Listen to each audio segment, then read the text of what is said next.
My role is to basically be the face of the brand.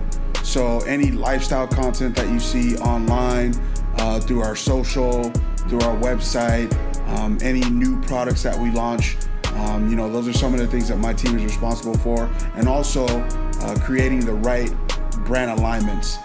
It's the Doscinco Project. Money pouring in, clientele growing down. With your host, Doscinco. Let's go! What's up, everybody? You are now tuned in to the Doscinco Project, where we talk about business, finance, motivation, and mindset.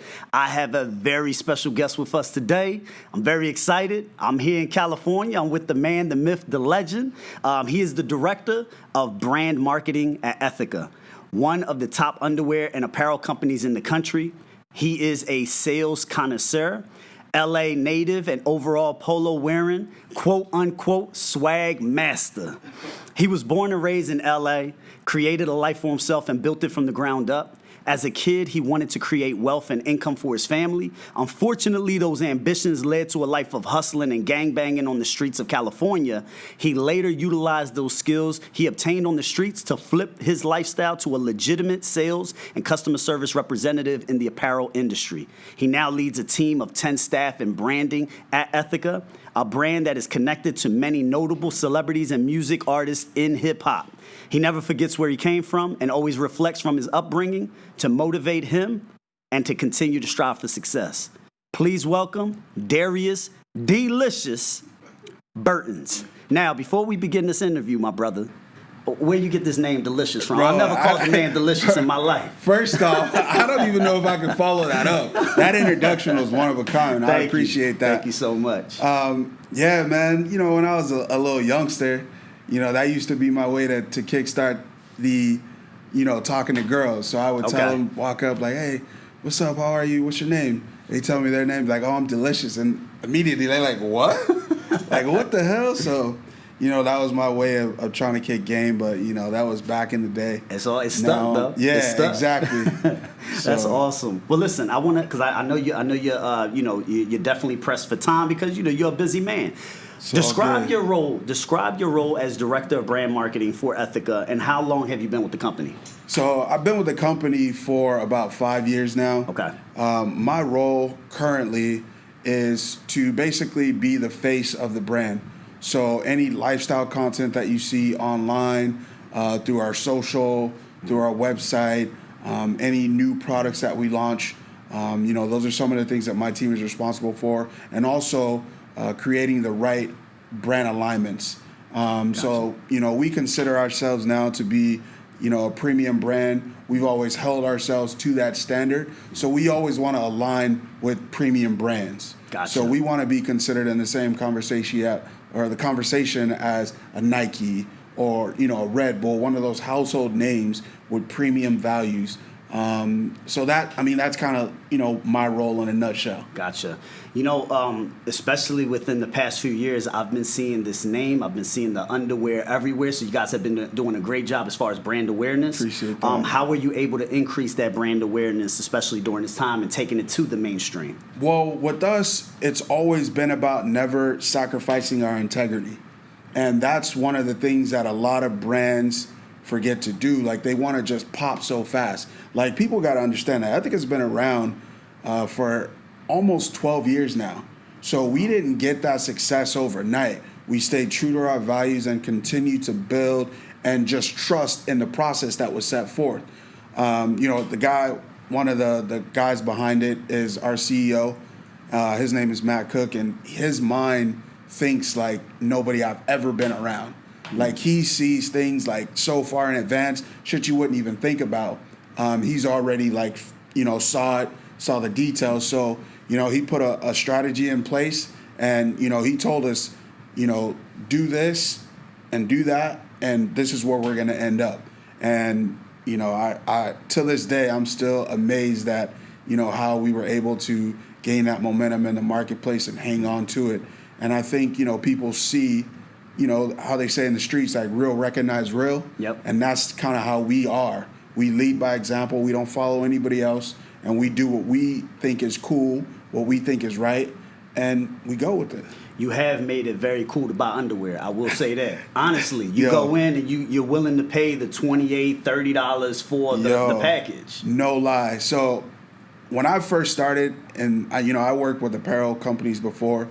Before I came to Ethica, I was with a brand called LRG.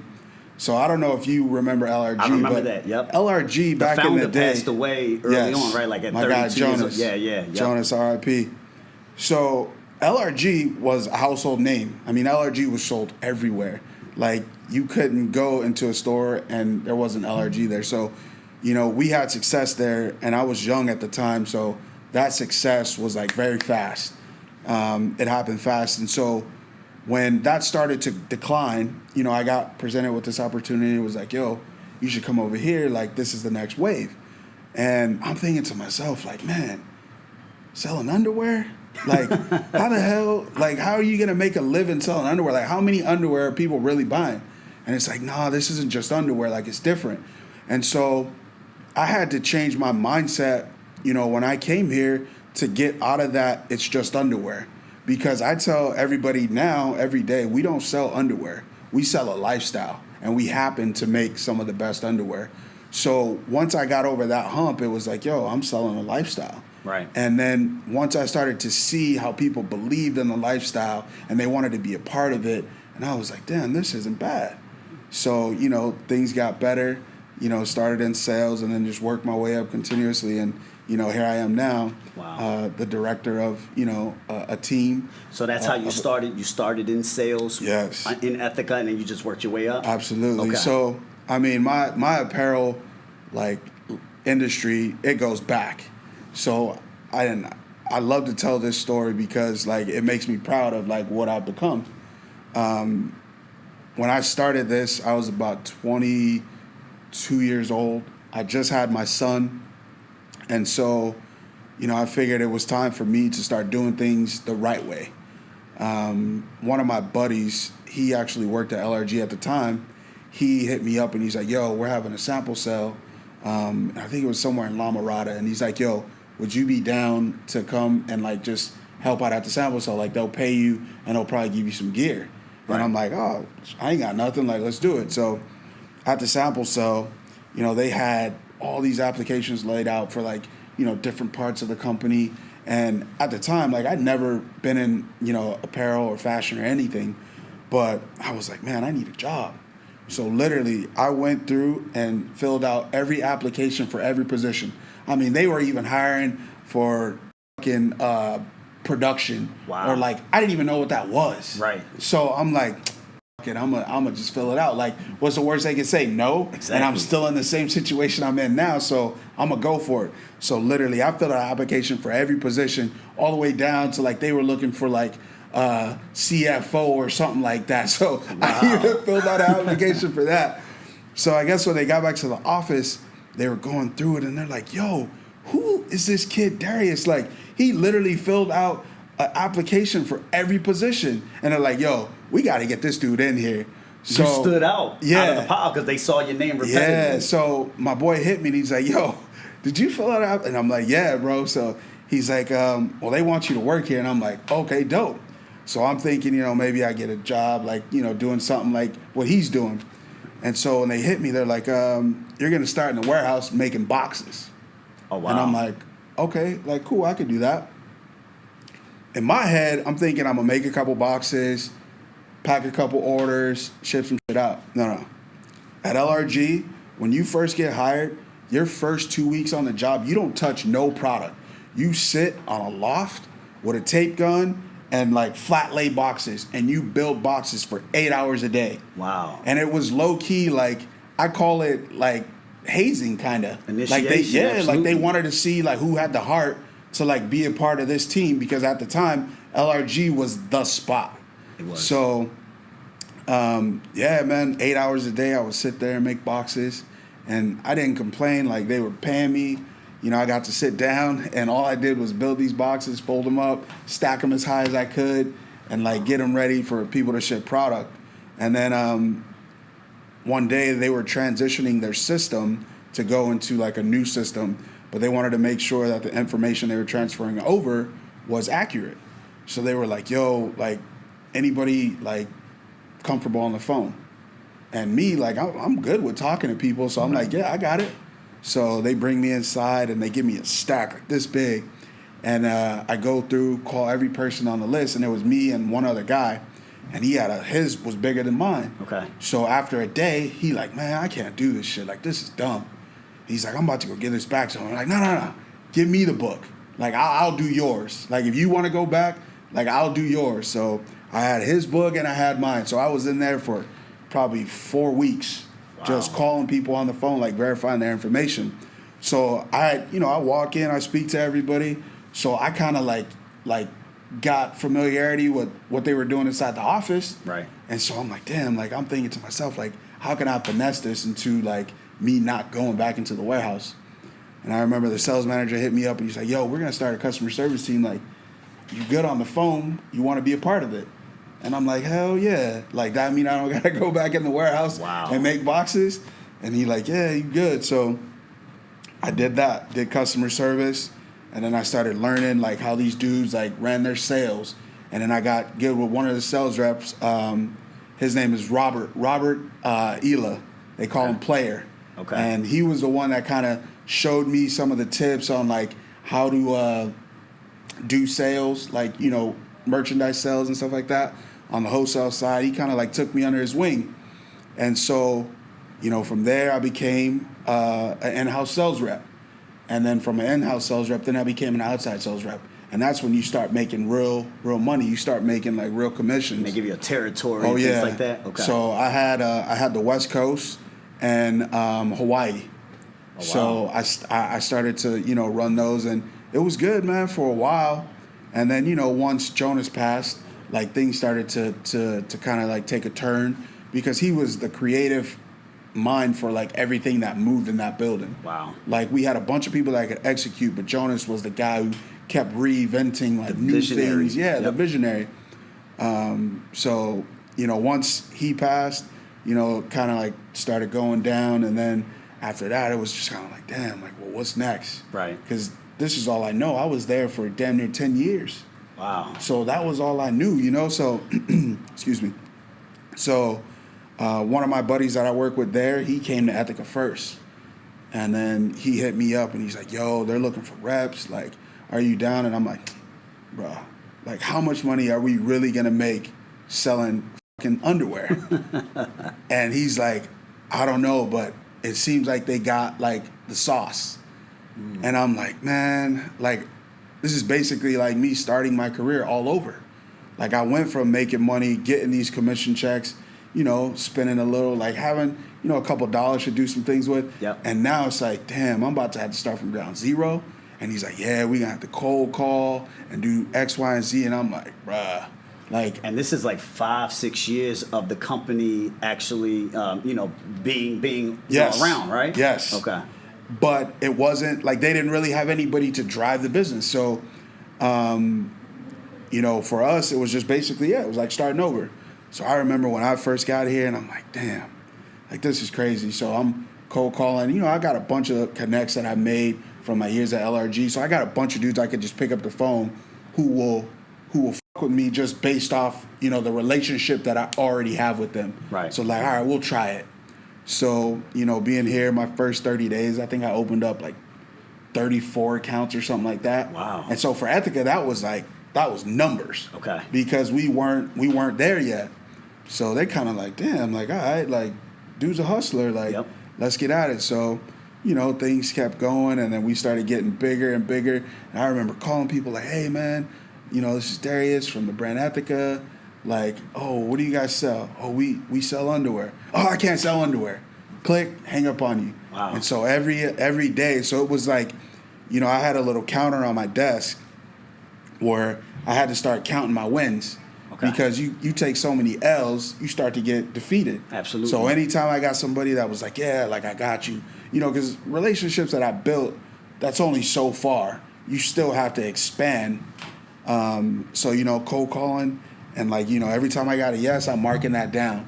And then when I got a no, I just let it go and just keep reminding myself, like, well, this person said yes. Right. So I got to get 2 more of these to say yes, and then we just keep pushing the business. So, you know, it was definitely a risk that ended up having the best financial reward I've ever had in this industry. And it came from, this company. And so every day, man, I think about that shit. And I'm like, damn, what if I didn't take that chance? Like, I don't know what I would be doing right now. I'd probably be in a lot of trouble somewhere because I only know a few things. Right. Of course. I know how to get to it and get some money, or get with the homies and do some other shit. You know what I mean? So right. I thank God for leading me in the right direction. And I noticed something about you, right? So obviously, when you were working for LRG, it almost seemed like you did not complain, right? You were doing the boxes. You were probably complaining mentally. Oh, yeah. But your spirit was very positive, and you kept on grinding, right? Yep. From there, you started making those phone calls and had the stacks of paper, but you were making it happen, right? Yeah. And then it almost seemed like when you rose in LRG, then you maybe took a few steps back when you ended up working for Ethica and you're back on the phone again. Yep. What kept that fire in you to keep you motivated? Because some people, especially after doing 10 years with the company, some people would say, you know what, this is below me. I'm not doing that. What kept that fire in you? Honestly, man, it has to be like my kids, my fam. Because I went through some shit as a kid that, like, I don't think no kid should ever have to go through. Like, my kids are so far removed from the shit that I went through, they couldn't even tell you. Like, man, my kids can't even tell you nothing about eating leftovers. They live in a Hannah Montana lifestyle. Oh, my God, bro. You would not believe it. My kids the same way. It's crazy, man. So, like, that was my biggest motivation. And I only had my son at the time. Okay. I didn't even have my daughter yet. And then, once my daughter was born, that was like, oh, that's extra motivation. Like, I got to show her how a man is supposed to treat his woman. You know what I mean? Like, no is ever going to be able to say he gave my daughter more than I did. Right. I'm buying diamonds at 2 years old. I'm opening doors. I'm locking you in your car. I'm doing all that because she will know that this is what's expected. Mm-hmm. So when you go and she grows up, she ain't going to have these issues like, oh, well, I don't know, like, what to do. Like, no, my daughter's going to know right off rip, like, you supposed to be opening the door. Mm-hmm. Like, when it's time to come correct, like, you should be paying for my dinner. Like, and it's not, like, always about that, but those are things that they have to be taught young because I feel as a man, like, those are things that you should want to do for your significant others or, your kids, whatever, you know what I mean? So yeah, man, that was my motivation. Before joining LRG, right? Let's take a few steps back, right? You were gangbanging. We about to get into some real shit right now. You were hustling, right? Right or wrong? Yes, sir. What woke you up? What you didn't have your kids at the time though, right? I did not. Okay, so what woke you up to want to live a legitimate lifestyle? So, I mean, and I hope we can speak freely. Absolutely. So, I was in the streets. I was hustling, selling dope, whatever I could get my hands on. Like, that's what I knew. So what happened, basically, it like one of those traumatic like life experiences where it changed everything for me. It was like, everybody talks about that fork in the road. Like, I literally had that fork in the road. I was, it was a Friday night and I was, making my Friday rounds, payday Friday, like shit, it's busy. Right. Making my Friday rounds and I lived in a 2-bedroom like condo, upstairs, downstairs, with the attached garage. And so the garage was manual. Okay. So every time you came home, we got to lift the garage, get in and close it and shit. So it was a Friday and it was like right before sunset.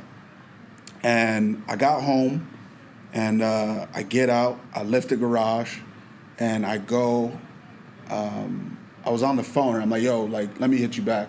So I get off the phone and I drive my car in and like, usually we always left the light in the garage on. Okay. But this time the light was off and I figured like, damn, the light bulb must have blown.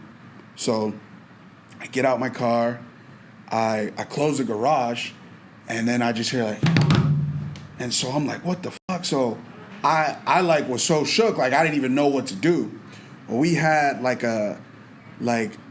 this is super like old school, and it might be some West Coast shit, but we had like a storage unit kind of. Okay. Like in the garage where you can like store your extra stuff or whatever. Oh, okay. And so what happened was these dudes got into my garage because we didn't lock the garage. There's no lock on it. They got into my garage and they hid in the little storage cubby. And then when I came home and shut the garage, like as soon as I shut it, they were out. And like I didn't hear anything until they had already jumped out. Wow. So they jumped out, pistol straight to my head. Wow. And they like, where it's at? And I'm like, where what at? Like, I don't know what you're talking about. So they like, nigga, where it's at? So I'm like, bro, I don't know what you're talking about. They like, go in the house. So unlock the door, go in the house, throw me on the couch. They like, where it's at? Where it's at? And I'm like, bro, y'all keep saying where it's at. Like, I don't know what that means. Like, where what at?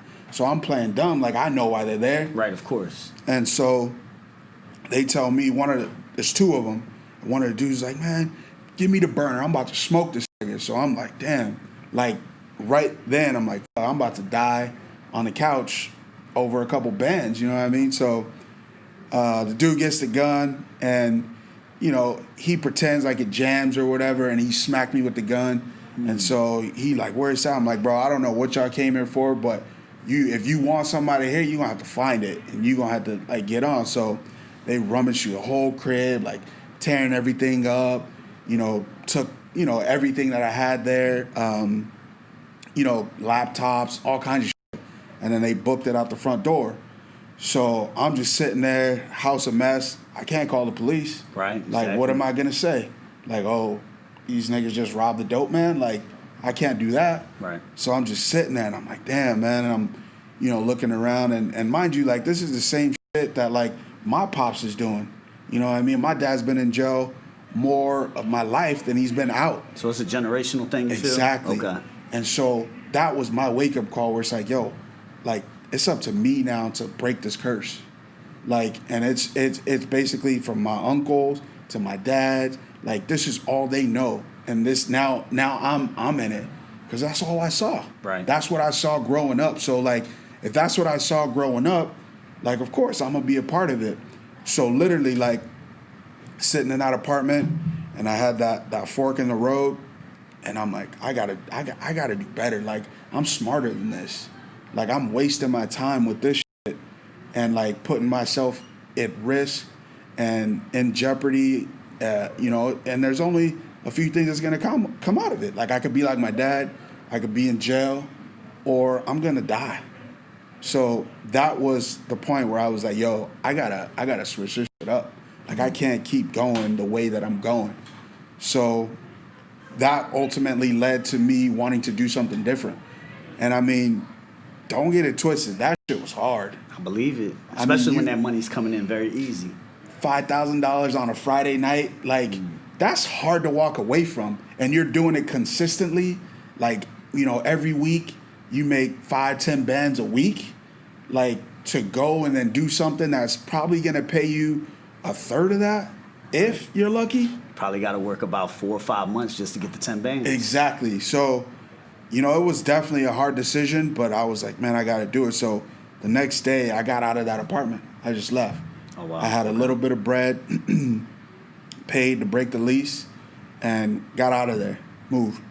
And, you know, this whole time I knew that my son's mother was pregnant. So, like, that was the shit that was, like, driving me to do better, because it's like, if I don't do this now, my son is going to be in this position 20 years from now. Facts. Just like me. So I got to do something different. And it's like, yo, I went to school. I went to a little bit of college. You know what I mean? So I'm not stupid, but this is all I know. So I want to teach them something different. And I keep saying them because I have 2 kids now, but at the time I'm like, yo, I want to teach him or her something different because I didn't know what I was having. So it was definitely one of those things where I was like, yeah, I gotta stop this. Wow. Let me tell you. So, I don't know who this is going to touch, but whoever's watching that's in that predicament of living the street life, and that's all they know, he is a true testimony of that. Man. I mean, you're talking about almost losing your life. Oh yeah. And then now look at you, director of brand marketing for Ethica, one of the biggest brands in the country, which shows you that it's possible. And also, you don't technically lose that street cred. No. Because you're constantly around individuals that are kind of popular in the hip hop game, popular in how do you say, pop culture. Yep. And you're connected right to them. Yeah, and it's crazy, like, when I think about it now, like, how it all comes full circle. So I could go and I could sit in the room with anybody. Like, we had 2 weeks ago or a week ago, Ross was here. And so Ross is like my big bro. So, I talked to his sister, we text back and in the forth. Stories as well. Oh yeah. I saw it. Yeah. He loves Ethika. And it's crazy, we don't have a deal in place with Ross. Like, he does that just off of love, because he fucks with how we move, and he is a fan of the product. And he's a genuine dude. Like, literally, he's probably one of the coolest dudes, like, in the rap game, that's like on another level. You look like Rick Ross' little brother. Bro, everybody says that shit. So it was crazy when we were walking through the halls. Like, people were just like, "Wait, what?" Like, some of the employees here. So, but yeah, he's a genuine ass dude, man. And like, being that a lot of those dudes come from the same circumstances, like, we're relate. Like, I can relate to like the shit that he says, and like when we talk, we don't talk like, "Hey man, like, how are you?" It's like, "My nigga, what's good?" Absolutely. Like that's how it is. Like, when you come from the same environment, that's how it is. Like, you either are genuine or you're super fake. And I think that I've been able to be successful because I've always stayed to who I was.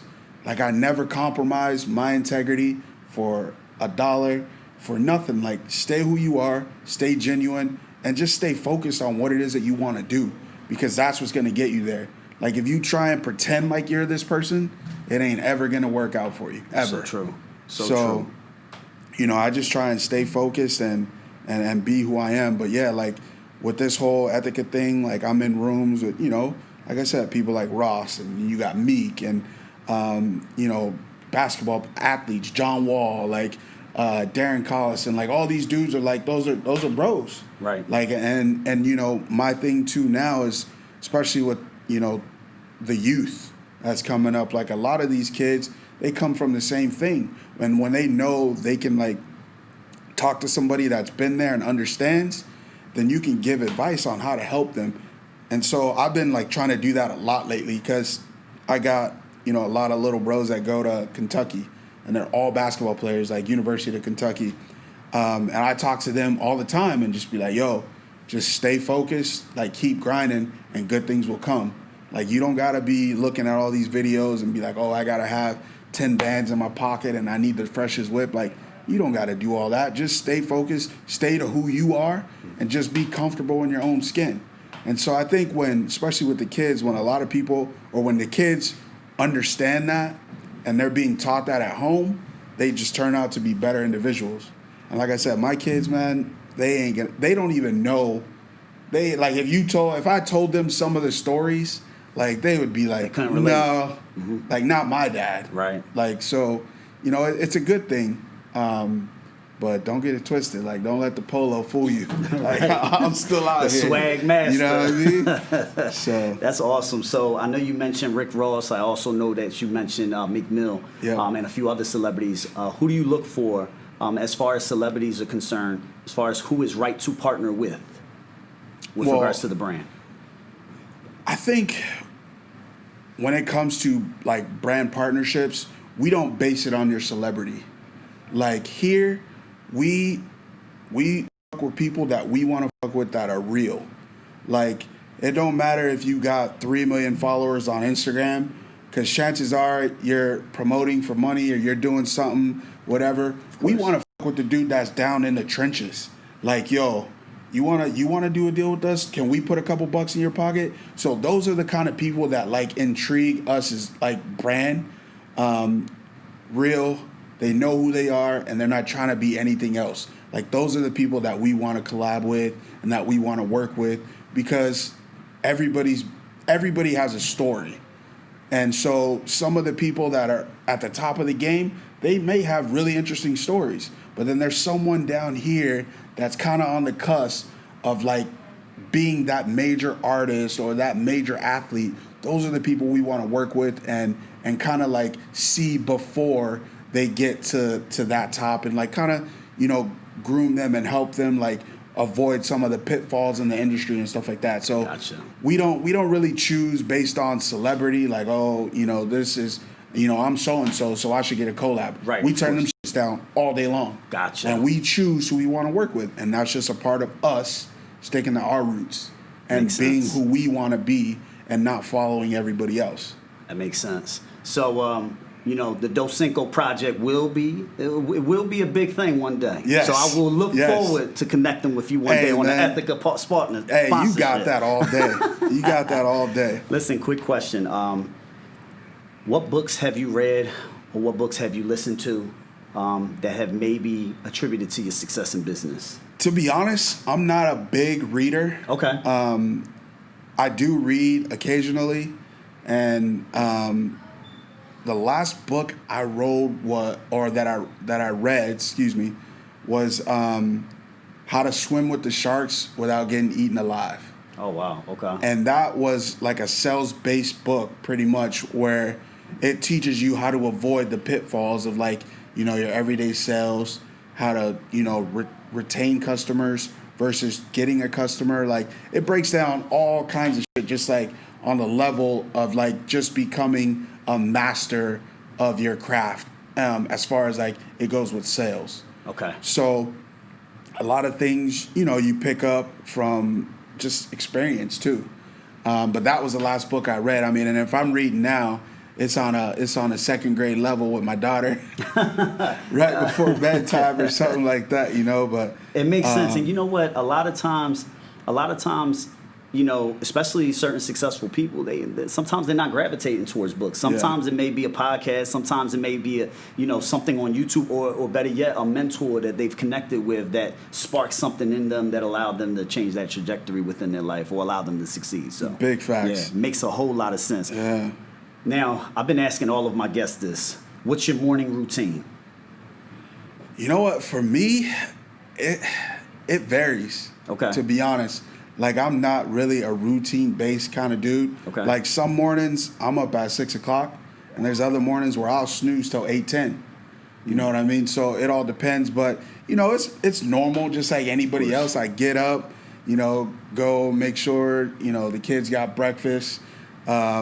You know, I'll lay my clothes out. I'm still a lay your clothes out kind of dude. Right. I'll go in the closet, lay 3 things out, bring 2 shoes in, figure out what goes with what. You know, take a shower, brush my teeth. I'm not a big breakfast guy. Okay. Sometimes I'll grab a bagel, like, as I'm walking out the door. Yep. And I'll put it in the whip. I might eat it, I might not.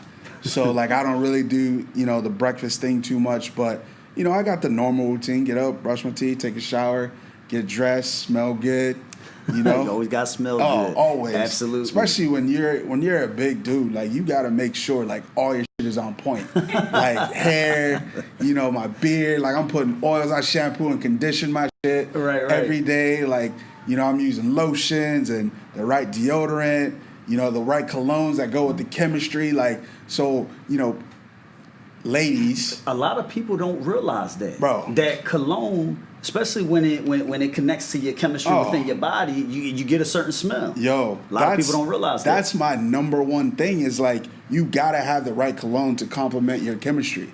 So, like, I've literally done, like, research on this shit to be like, all right, well, my skin reacts more, or my chemistry reacts more with X, Y, and Z. Okay. So when I go shopping for cologne, like, yo, I'm looking for specific ones, blah, blah, blah. Like, I can't do a lot of woodsy things because that ain't for me. Right. So, you know, it could be something that smells really good, but it ain't gonna smell good on me. So Right. I make sure of that. Like, you're a big dude, you gotta make sure you're looking good, smelling good. Like, you know what I mean? You walk past somebody, you get the double take. Like, yeah, like, I did my thing today. That boy You know what I delicious. mean? That's That's it. Quick question. Productive habits, right? What productive habits have you acquired through your years that have allowed you to be successful, especially within your career? Productive habits. It could be something as you got great time management skills. Yeah, I think mine would be more of like consistency. Okay. I mean, I don't know if that's productive habits, but just being consistent in what I do, and that goes from being able to see things from start to finish. Gotcha. So for me, it's like if I'm gonna take on a project and I'm gonna put my name on it, I'm gonna make sure it's the dopest shit from beginning to end. And so that has helped me be successful and also productive at the same time, because you got to be able to juggle multiple things, multitasking. Okay. Like that's really, really important. So I've been able to kind of like master those, and then just having a steel trap for a brain. Like I literally try to not forget anything, and then if I got too much going on, I'll use my phone to make a note. But most of the time, like I just keep it all up here and just move through it. I would also say managing people as well, because think about it, you were managing yourself at one time. Now you have 10 staff. How do you transition to managing 10 personalities, 10 different agendas, and making sure everyone's happy? Yo, people don't understand how hard that is. It's very hard. Man, it's difficult. And when I first started, it was, I had to transition from being your friend, a coworker, to now I'm your boss. So like some of the things that we used to do, we can't do anymore, because then I'm in an awkward position. So, and I don't mean like anything crazy, but just like a conflict of interest. Exactly. Like I'm showing one person favoritism because, before I got into this position, we would go to lunch all the time.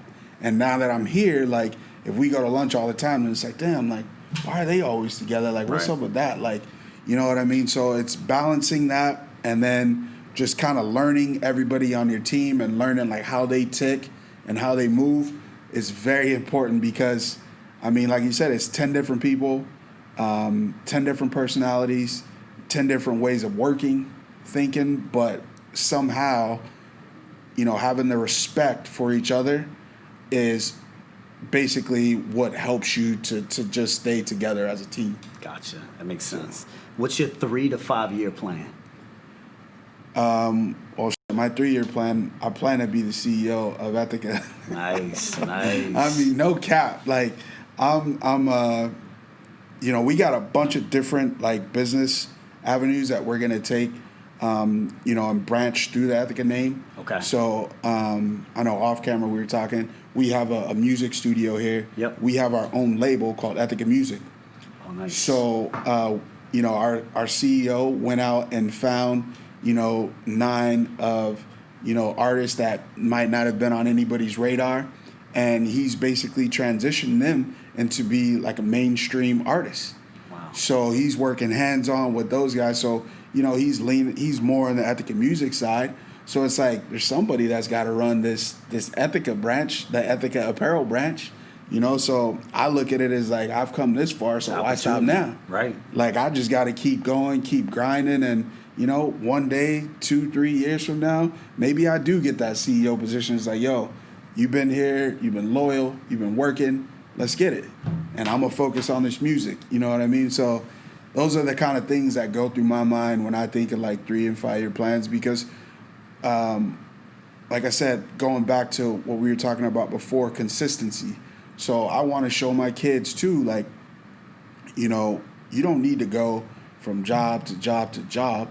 You find a job that you like, you become the best at that job, and you keep pushing till you can't get nowhere else. So, I want to show them that like anything is possible. And like for, I don't want to bring like race into it, but for a black man to be in what I call the C-suites, that's big time. Absolutely. That's big time, you know what I mean? So, for my daughter to be able to go to school and be like, well, my dad's an executive for a major apparel company, or my dad's a CEO of X, Y, and Z, you know what I mean? Like, those are things to be proud of. Absolutely. Especially coming from where I come from.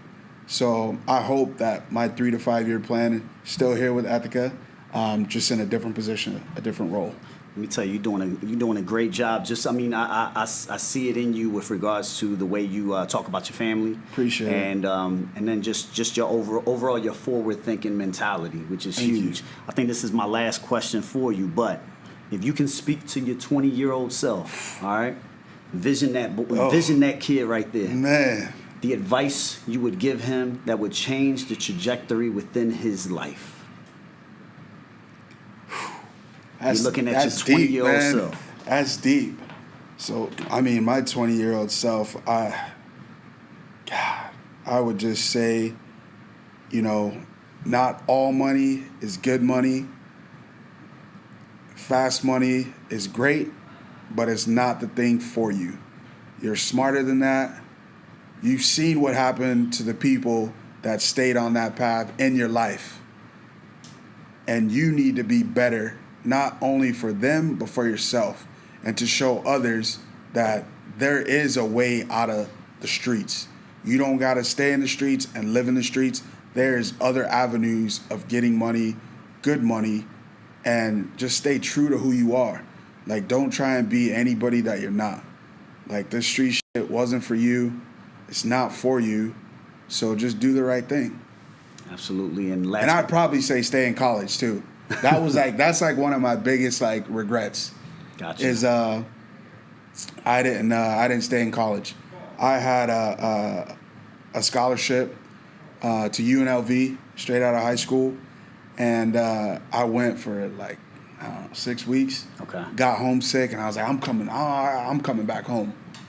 And then now that I think about it, it was on me, but it really wasn't, because if my dad was around or my mom was around to push me and be like, no, son, stay there. You can do this. You can come home when you got a break. It's good. I didn't have that. So I had my aunt and uncle who, they did the best they could. But at the end of the day, when I got to them, I was already pretty much a man without the age. You know what I mean? Right. So I had nobody to just tell me, yo, just stay in school. Don't worry about all this other outside shit that's going on. Stay in school. And I think if I had that, it would have been, my life trajectory would have been different. But at the same time, I'm a firm believer in, we don't really choose our path. Our path is predetermined, and all we do is walk it. God put us on the path, and we walk it. So nothing just happens by chance. Everything's happens the way it's supposed to. Gotcha. So even if you look at it, you didn't go to official college, but you went to college. I mean, you learned the lessons of life. Yeah. And that has helped you along this pathway of success. 100%. To hopefully being that CEO one day. 100%. And I'm working on that. I mean, that'll be a big accomplishment too. Absolutely. CEO, no college degree. Even more I'm so. out here. Think about it. And now Google, Apple, they're not even requiring college degrees anymore. Yeah. So it just goes to show you experience is where they're leading right now. Mm-hmm. How can people connect with you if they want to connect with you? Do you have a social media? Do you rather stay off? So I'm 100% social media free. And I know it's crazy. I'm the director of a huge apparel company, right? And I don't have any social. And I tell everybody all the time, I don't need the internet telling on me. I get in trouble on my own. I don't need the internet to help me out. So I'm completely off social. No, nothing. I mean, I may have had an Instagram back when it first started, right? But that was so long ago. I don't even remember how it works. I can respect that, man, because now you got social media addiction. Now you have, I know I have cell phone addiction sometimes. Oh, and it's sometimes due to social media. So yeah. Absolutely. So I think you really are free. Man, I tell everybody I stay away from it. Going back to the Rick Ross story. So he was here, and he was like, yo, D, flick up with me. I'm about to put you on my gram. Right. And he we took a picture, and he's like, all right, put your gram in here, and some hoes gonna hit you later. And I'm like, bro, I said, yo, that's the exact reason why I'm not on social media. Exactly. I said, I don't need that. They'll be going right into your inbox. And he's like, what? You ain't got no Insta? And I was like, no, bro. I was like, I don't fuck with it. I keep it cool, so that way I can just mind my own business. And I was like, man, that's just trouble. He's like, well, you can get in trouble and still get rich. And I'm like, I'll take the rich part, but the trouble I don't need. I don't blame you. Protecting your family, protecting yourself as well. And there's another. I saw a little quote. It said something along the lines of keep winning on the low. Nobody needs to see how you coming. That's so true. And that shit stuck with me because I don't need nobody to know like how I'm moving, how big my kids are, what they look like, what we're doing, like all that. I'm like, man, I'm good on Keep that. your private life private. Yeah, absolutely. Yeah, I don't need it. So. Hey, I don't blame you. I can't end this interview without giving a shout out to Chink the barber. Oh man, Chink the barber. Listen. 2 weeks ago, I interviewed with him at his barbershop. I told him I was going to L.A. He said, "Wait 1 minute." Got on the phone. He said, "You got an interview with the director of brand marketing at Ethica." I said, "My man, I only met him within a few minutes, and he already put me in contact, and here we are today." Yo, Chink's my guy, and it's crazy. We met on some crazy shit. Like I was on a sales trip to Philly. Okay. And one of my guys, he's a good guy, man. His name is Joe over at City Blue. Okay. And his son Brian, he owns this boutique, Limestone and Hammer. You do? Wow. Yeah. So that's those are my guys. Okay. So I'm talking to Joe, and I'm like, yeah, I think we're gonna check out a game tonight. I said the Clippers are in town or whatever, and so he's like, oh really? You should have told me. Like I got my son some tickets, and he has all this stuff with free food and drinks or whatever. And I'm like, oh damn, like it's all good. Like we're not tripping. We're still gonna go. And he's like, well, let me see if he can get some more. So he called Brian, and Brian's like, yeah, tell him to meet me at the stadium at this time. So we met him. He gave us his wristband, and we go down to like where the players' like family is. Oh wow! And they got it all laid out, 5-star cuisine, everything you want to drink, from champagne to whatever, like wow. Everything. It was all laid out. And so me being from LA, I always got my head on the swivel, like making sure like I'm good. Of course. And I see Chink sitting over there, big ass clipper patches all over this jacket, like multiple patches. And I'm like, man, what the hell? So I'm like, this dude, he don't look like he from LA, because I think he had like Timbs on or something, and nobody in LA wears Timbs. It's the Tim and the big beard. Yeah, so immediately I was like, he ain't from LA, but he's repping the Clippers hard. So I went up to him, and I said, yo, man, like, I like your jacket. He's like, oh, thanks, bro. Like, I made this. And I was like, oh, that's what's up, man. I was like, you ain't from LA, right? And he's like, nah. I was like, I thought so. I was like, I'm from LA. I said, but the Timbs like threw me off, and he just starts laughing. So we ended up chopping it up, and then he's like, who you here for? Because down in that area, it's mostly family. Right. And so I'm like, oh, I'm just here with, a couple of my homies. Like, we got these wristbands to come hang out down here. And he was like, oh, okay, that's cool. He's all like, what you doing out here if you from LA? And you didn't come to like see anybody on the Clippers? And I was like, oh, I work for this company, and I said, oh, like, I work for Ethika. And as soon as I said that, he's like, hell no. Nah. He's like, you do? And I'm like, yeah. And then I was like, you heard of it? And he's like, come on, bro. And he goes, pulls out his phone, signs into his Ethika. He's like, bro, I'm spending hundreds every month. That's So I'm like, crazy. well, I said, you got the plug now. It was like, yo, hit me. And I was like, I'll send you a pack or whatever. That's awesome. And I was like, and next time I'm in Philly, like, look out for me. Right. And he's like, oh, I got you all day. So we exchanged information, and literally he hit me, and then we just started chopping it up. And then it just like one of those real, like, organic, like, genuine connections. And just, turns out he's a good dude, like a good really dude. is. And like, we linked up a couple times after that, and then I started getting invitations to the baby shower. So now I'm like, yo, that's my fam. Like, right, you know what I mean? Yep. So we start talking, and we talk probably once or twice a week, and shit like that. So it's all That's awesome, Chink's a man. good dude, man. He is. I was very appreciative of him, man. That's dope. Just to bring me this opportunity was great, because obviously I was here for one interview, and I was like, man, if I can get another interview, that'd be great. He said, say no more. And That's here I dope. am. That's super dope, man. And again, he only met me, literally, we met off of Instagram. I went to his shop, interviewed him, and it was a wrap after that. That's tight, man. So hopefully I got a friend in absolutely. California now. Anytime you come to the West, Thank I you, got brother. you. I'm just going to say Baby Ross. He just decided to bring me in.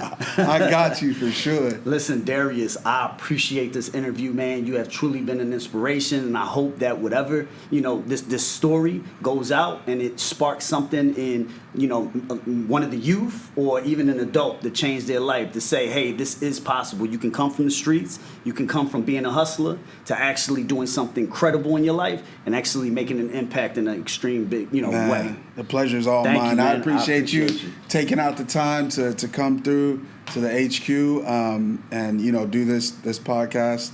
I couldn't be more grateful, man. And anytime I get to like share my story, like it makes me feel like I've like contributed back to society. You know Absolutely. what I mean? Because I know there's a bunch of kids in the neighborhood that go through it. So if I could touch one person, I won.